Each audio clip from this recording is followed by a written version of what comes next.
예. 오늘은 남성교회 주일로 지킵니다. 우리가 남성교회 주일로 이렇게 지키는 것은 여기 앞에 누가 앉아 있느냐가 되게 중요하죠. 좁지 않으세요? 5분이 이렇게 좁게 앉아 계신 거를 처음 뵌 것 같아요. 예.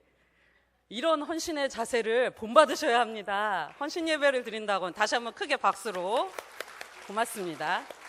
예.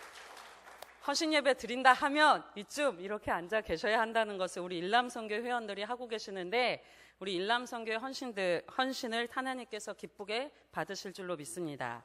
오늘 남성교회 주일입니다. 남성교회 주일이 1968년 9월에 제53회 총회에서 3월 둘째 주일을 남성교회 주일로 지키자라고 정하였습니다. 그리고 오늘이 49번째입니다. 남성교회는 시대가 요구한 구국운동과 나라사랑, 그리고 선교활동에 많은 업적을 남겼습니다. 일제강점기 때에는 물산장려운동, 금주금연운동, 문맹퇴치운동 등 독립운동의 버팀목이 되었으며, 6.25 한국전쟁 중에는 구국기도운동, 1990년대에는 경건절제운동을 전개해 왔습니다. 최근에는 창립 80주년을 기념하여서 시작한 생명, 정의, 평화운동을 10년 동안 주도해 왔습니다. 남성교회 주일을 지키는 것은 남성교회를 위해서 기도하고 말씀을 선포하고 봉헌하며 남성교회의 정체성을 확립하고 재정적인 기반을 갖는 중요한 주일입니다. 제가 어떻게 이렇게 남성교회 주일을 잘 알까요? 작년에도 제가 남성교회 주일 헌신예배 때 설교를 했습니다. 2년 연속 남성교회 주일 헌신예배, 저희가 일부러 짠 건 아닌데 어찌다 보니 남성교회 주일 헌신예배를 제가 맡습니다. 이쯤 되면 이렇게 웃거나 하셔야 되는데 웃지도 않으시고, 예, 그러려니 하시죠. 그리고 오늘 남성교회 주일이어서 꼭 이렇게 본문을 잡은 것은 아닌데, 오늘 본문 보시면 요한복음 3장, 오늘 우리가 읽은 말씀이 요한복음 3장입니다. 그런데 이 요한복음 3장에서는 또 공교롭게도 남성들만 등장합니다. 3장 1절에서 21절, 그러니까 우리가 읽은 말씀 앞절에서 보면 바리새인이며 랍비라 불리는 니고데모가 밤중에 예수님 찾아온 이야기가 21절까지 기록되어 있습니다. 그리고 오늘 우리가 읽은 말씀 22절에서 36절까지는 세례 요한과 그의 제자들이 등장합니다. 3장에서 이렇게 니고데모와 또 세례 요한의 이야기를 이렇게 차례대로 배치한 것을 볼 수 있습니다. 그리고 그 순서를 이렇게 따라가다 보면 유대인 선생이었던 니고데모, 이 니고데모가 하지 못했던 일이 있습니다. 니고데모가 하지 못했던 일을 이 세례 요한은 합니다. 그리고 요한복음 3장에서 마치는 것이 아니라 요한복음 4장에 가면 우리가 잘 아는 사마리아 여인, 우물가에서 예수님을 만난 여인의 이야기가 4장에 기록되어 있습니다. 이 사마리아 여인이 예수님을 만나서 나타낸 반응이 있는데 이 반응을 세례 요한이 먼저 합니다. 그렇기 때문에 이 니고데모와 사마리아 여인 사이에서 세례 요한의 존재가 굉장히 중요하다는 것을 우리는 알 수 있습니다. 이 니고데모와 사마리아 여인 사이에서 세례 요한은 자신의 사명을 잘 감당하고 요한복음에서 보면 이제 세례 요한은 더 이상 등장하지 않습니다. 그러니까 오늘 우리가 읽은 요한복음 3장 이후로 세례 요한은 전면으로 등장하지 않습니다. 그렇기 때문에 오늘 우리가 읽은 이 요한복음에서 3장, 이것은 세례 요한의 마지막 말과도 같다라고 볼 수 있습니다. 우리는 요한복음이 3장에서 끝나지 않는다는 걸 잘 압니다. 요한복음이 3장에서 끝나지는 않지만 오늘 이렇게 말씀을 읽다 보면 요한이 세례를 주었다라는 언급이 더 이상 이어지지 않는 것을 보게 됩니다. 22절에서 30절 이 말씀을 쭉 읽다 보면 우리는 요한의 시대가 끝나가는 것 같다라고 느낌을 받습니다.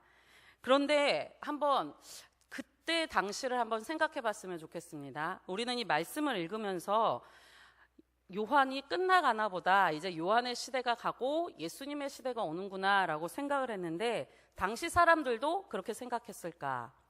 23절에서 보면 사람들이 와서 여전히 세례를 받더라라고 기록을 하고 있습니다.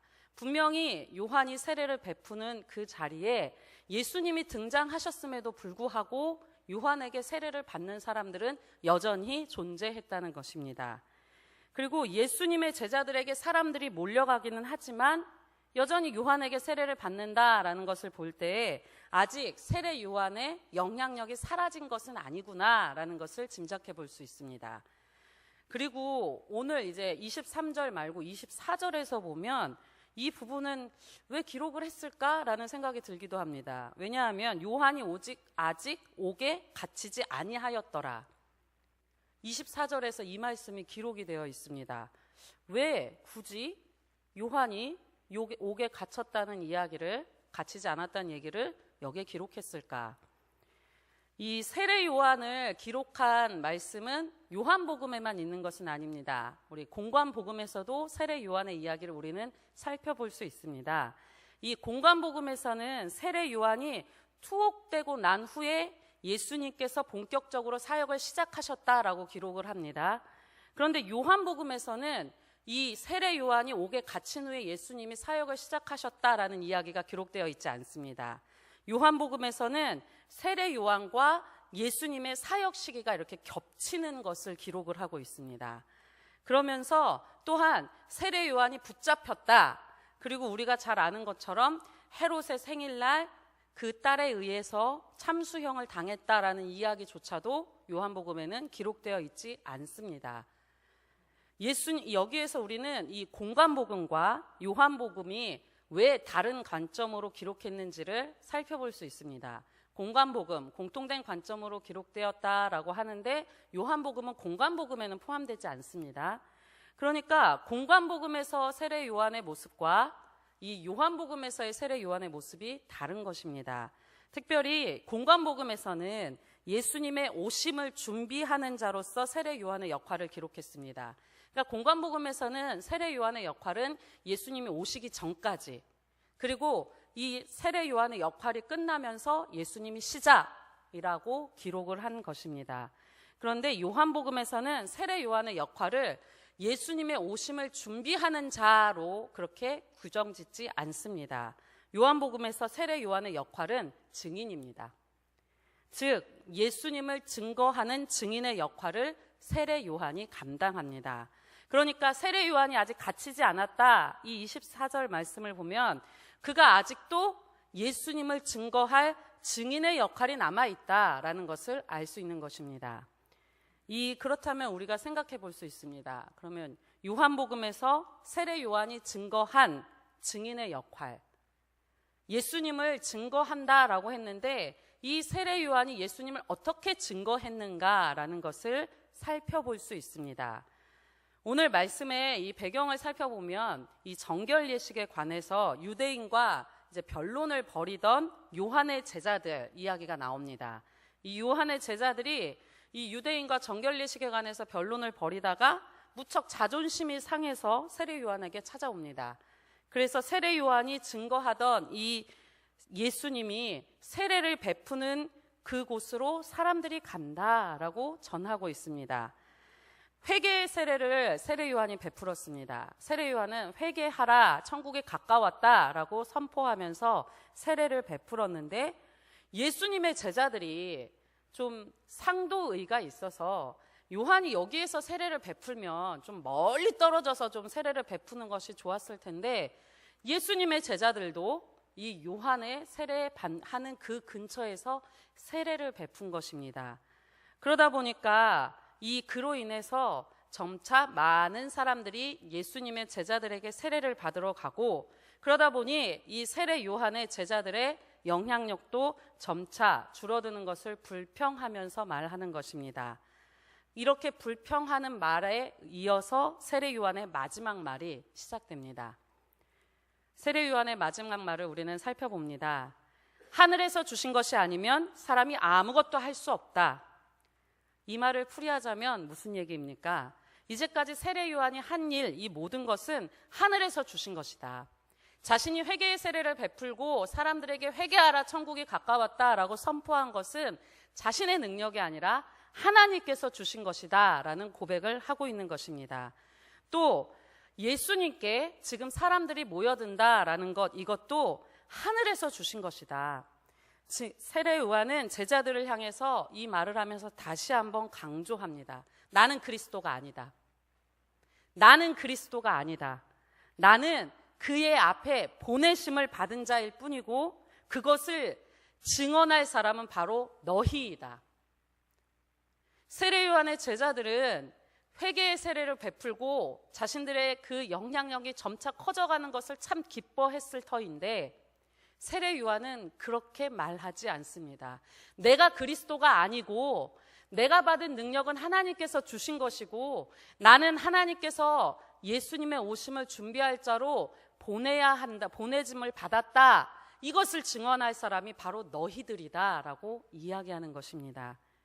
그러면서 이 세례 요한이 그 이야기를 할 때의 어조, 생각해보면 자기가 그렇게 영향력도 크고 또 많은 사람들에게 영향력을 끼치고 있을 터이니 왠지 좀 착잡한 목소리로 내가 보내심을 받은 자야. 너희가 그걸 증언해야 돼. 이렇게 나지막한 소리로 말할 것 같은데 세례 요한은 그런 어조로 말하지 않습니다. 세례 요한은 나는 신랑의 친구와 같은 기쁨으로 가득 차 있다. 그러므로 그는 흥해야 하고 나는 쇠해야 한다. 라고 선포하고 있습니다. 여기서 등장하는 이 신랑의 친구, 이것은 유대인의 결혼식 풍습을 배경으로 하고 있습니다. 우리가 알고 있는 것처럼 그냥 신랑의 친구, 우리가 외국 드라마라든지 외국 영화에서 보면 신랑의 친구 들러리 이 역할들만 생각하기 쉬운데 이 신랑의 친구가 유대인의 결혼식에서는 감당하는 역할이 좀 더 많았다고 합니다. 그냥 자질구레한 일들을 굉장히 많이 했었고 무엇보다 이 신랑의 친구가 하는 일이 있는데 이 신랑의 친구들은 신부를 신랑에게 데려오는 역할을 했다고 합니다. 그리고 더 큰 역할이 있는데 신랑이 이 첫날 밤을 보내고 나면 신부가 이 정혼 기간에 순결을 잘 지켰다라는 사실을 확인하고 이 신부가 잘 정결하게 지켰습니다라는 이 확인하는 외침을 이 신랑의 친구가 제일 먼저 듣는 역할을 했다고 합니다. 그리고 그 역할을 전하는 것을 이 신랑의 친구가 감당했다고 합니다. 그러면서 세례 요한은 자신이 이 신랑의 친구처럼 유대인의 이 결혼식의 신랑의 친구처럼 회개하고 정결해진 이스라엘 백성들을 예수님께 인도하는 역할을 감당한다라고 말하고 있습니다. 결혼식의 주인공은 누구입니까? 신랑과 신부입니다. 신부를 맞이하는 신랑의 기쁨이 중요하다라고 말하고 있는 것입니다. 비록 자신의 역할이 미미해지고 쇠할지라도 세례 요한은 신랑과 같이 예수님이 흥하기를 바라고 있고 자신의 역할인 신랑 친구처럼 쇠하는 역할을 감당하는 것에 대해서 조금도 서운해하거나 아쉬워함이 보이지 않습니다. 우리가 앞에서 언급했듯이 예수님이 등장하셨음에도 세례 요한이 아직 등장하고 있는 것, 아직도 사라지지 않고 있는 것은 그가 증거해야 할 증인으로서의 사명이 남아있기 때문이다라고 아까 말씀을 드렸습니다. 세례 요한이 그 증거한 내용은 다음과 같습니다. 예수님께서 이 세례 요한은 예수님을 바라보면서 31절에서와 같이 예수님을 바라보면서 위로부터 오시고 만물 위에 계신 분이다 라고 증언을 합니다. 그 예수님은 35절의 말씀에서 보면 만물의 모든 소유권을 지니신 분이다 라고 증언합니다. 예수님이 하나님으로부터 오신 분이시다라는 것을 세례 요한이 증언하는 것입니다. 요한복음에서 이것은 굉장히 중요한 메시지입니다. 왜냐하면 요한복음에서는 하나님과 이 예수님이 하나라는 사실을 1장에서부터 선포하고 있기 때문입니다. 그러니까 하나님과 하나님께서 보내신 예수님이 하나다라는 이 증언을 입으로 고백하고 그리고 선포한 사람은 세례 요한입니다. 세례 요한을 통해 예수님은 하나님이시다라는 것을 증언하고 세례 요한을 통해서 그 예수님이 만물의 주인 되시고 통치하시는 분이시다라는 것을 선포하는 것입니다.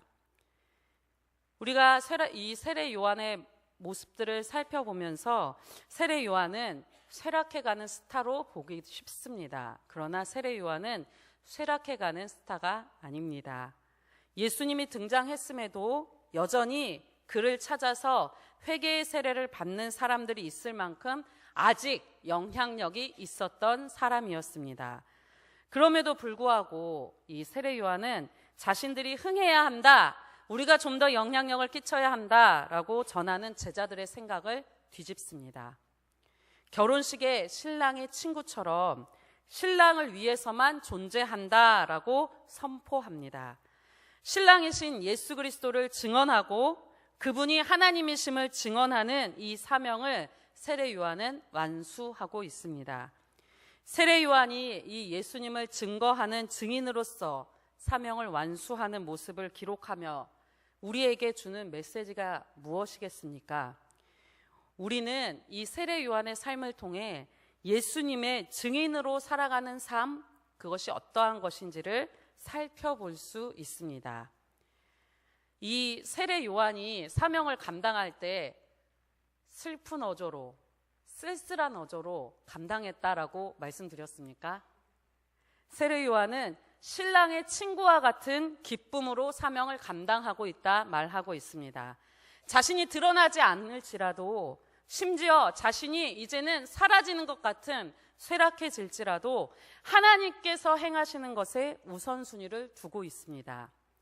증인의 삶, 그것은 우선순위를 하나님의 말씀에 두는 것이고, 그분의 말씀 때문에 내가 돋보이지 않을지라도 심지어 쇠하는 것처럼 내가 죽는 삶이 바로 증인의 삶이다라고 선포하는 것입니다.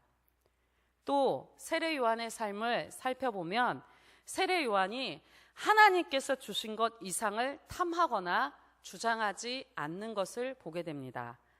자신이 정말 앉고 싶은 자리, 또 자신이 하고 싶은 일들을 찾아간 것이 아니라 세례 요한은 자신이 있어야 할 자리를 지켰습니다. 내가 되고 싶은 그리스도인이 아니라 하나님이 원하시는 그리스도인으로서 살아갔던 것입니다. 그렇다면 증인의 삶이 어떠한 삶이겠습니까?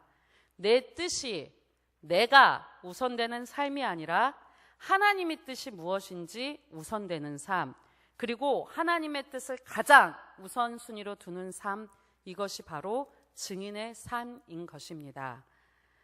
살아가는 삶의 자리에서 우리 모두가 예수님께서 하신 말씀을 진리로 믿고 또 예수님의 가르침대로 교회와 가정을 세우고, 예수님께서 그러셨듯이 강한 자가 아닌 약한 자의 삶을 외면하지 않는 것, 세상에서 부와 또 세상에서의 위치, 나를 배부르게 하는 초점을 맞추고 살아가는 삶이 아니라 예수님을 닮아서 생명을 나누고 베푸는 일에 목적을 두고 살아가는 것, 이러한 삶이 증인으로서 살아가는 삶입니다.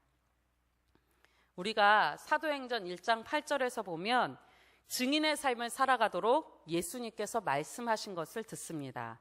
예수님께서 땅끝까지 이르러 내 증인이 되리라 라고 말씀하셨습니다. 그렇다면 그리스도인들로 하나님께서 부르신 것, 우리가 그리스도인이 된 것은 예수님을 증거하는 삶, 예수님을 증언하는 삶, 예수님 증인의 삶을 살아가라 부르신 것입니다. 세례 요한을 통해서 증인은 예수님이 흥하시는 삶을 살아가는 것이다 라는 것을 듣습니다. 오늘 우리가 삶을 살아가면서 우리의 삶에 예수님이 흥하시는 삶이라면 그것은 예수님 증인의 삶이고, 내가 높아지고 내가 드러나고 나를 더 위하는 삶에 초점을 맞추고 있다면 그것은 나를 증거하는 삶입니다. 하나님이 흥하고 나는 쇠하는 세례 요한의 삶, 이렇게 듣다 보면 그래, 증인의 삶을 살아야지 라고 이야기하지만 그렇게 살아가는 것이 쉽겠어? 라고 의문을 가질 수 있습니다. 어떻게 하나님이 흥하시고, 즉 예수님이 흥하시고 내가 쇠할 수 있을까라는 이 세례 요한의 삶의 비결을 살펴보면 다른 데 있지 않습니다. 우리 34절의 말씀을 함께 읽도록 하겠습니다. 34절입니다.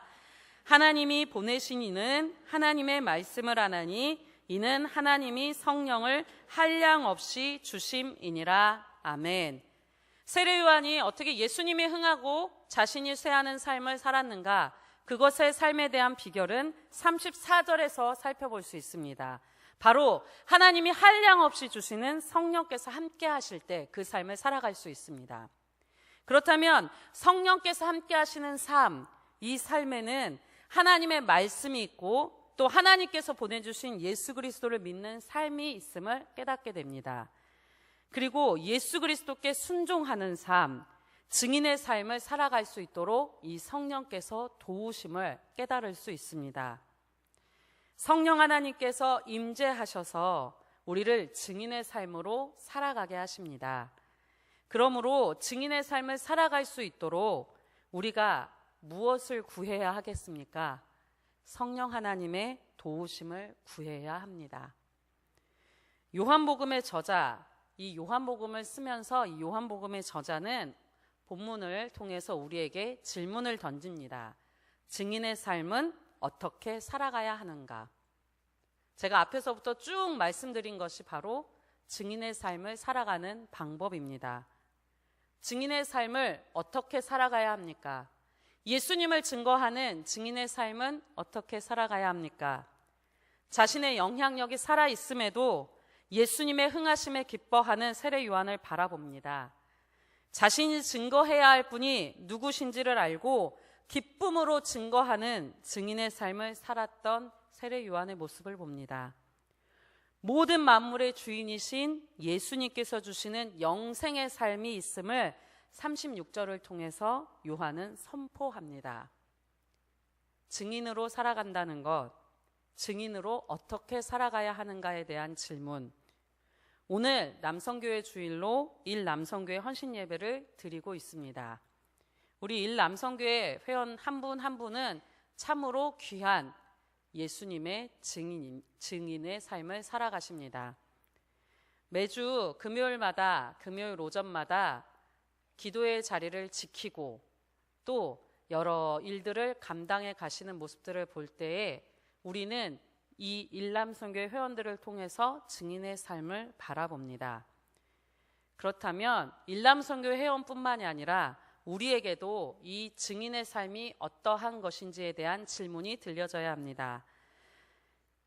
예수 그리스도를 증거하는 증인의 삶을 기쁨으로 받아들이고 계십니까? 세례 요한은 자신을 신랑의 친구로 비유하면서 자신이 예수님을 증거하는 증인의 삶을 기쁨으로 표현하고 있습니다. 예수님을 증언하는 증인의 삶을 살아가면서 우리는 예수님을 증거하는 것을 기쁨으로 감당하고 있습니까? 또 예수님을 증거하는 증인으로서 세례 요한이 예수님이 어떤 분이신가를 설명했던 것처럼 우리 또한 예수님이 어떤 분이신지에 대한 증언의 내용을 채워가고 계십니까? 성령께서 함께 하실 때에 나는 쇠할지라도 예수 그리스도께서 흥하실 것이다 라는 이 증언의 기쁨을 세례 요한이 선포한 것처럼 우리는 성령께서 동행하시는 삶을 살아가고 있습니까? 성령께서 함께 하심으로 나는 쇠할지라도 예수 그리스도께서만이 흥하는 증인의 삶, 그리고 증인의 기쁨의 삶을 살아가는 저와 여러분이 되시기를 소망합니다. 기도하겠습니다. 예수님의 증인으로 우리를 부르시는 하나님, 구원을 위해 이 땅에 오신 예수 그리스도를 증언하는 증인의 삶을 세례 요한을 통해 봅니다. 우리에게 한량없는 성령을 부어주셔서 우리의 삶에 예수 그리스도를 증거하며 살아가도록 인도해 주옵소서. 특별히 일남성교회 회원들이 헌신을 다짐하는 이 헌신 예배를 통해 일남성교회 회원들이 예수님을 증언하는 증인의 삶을 기쁨으로 평생을 살아가도록 인도하여 주시옵소서. 또한 우리 또한 이 세상에서 예수 그리스도를 기쁨으로 증거하는 증인의 삶을 살아가도록 도와주시옵소서. 나는 쇠할지라도 예수 그리스도께서 흥하는 기쁨으로 충만한 증인의 삶을 살아가도록 인도하실 예수 그리스도의 이름으로 기도합니다. 아멘.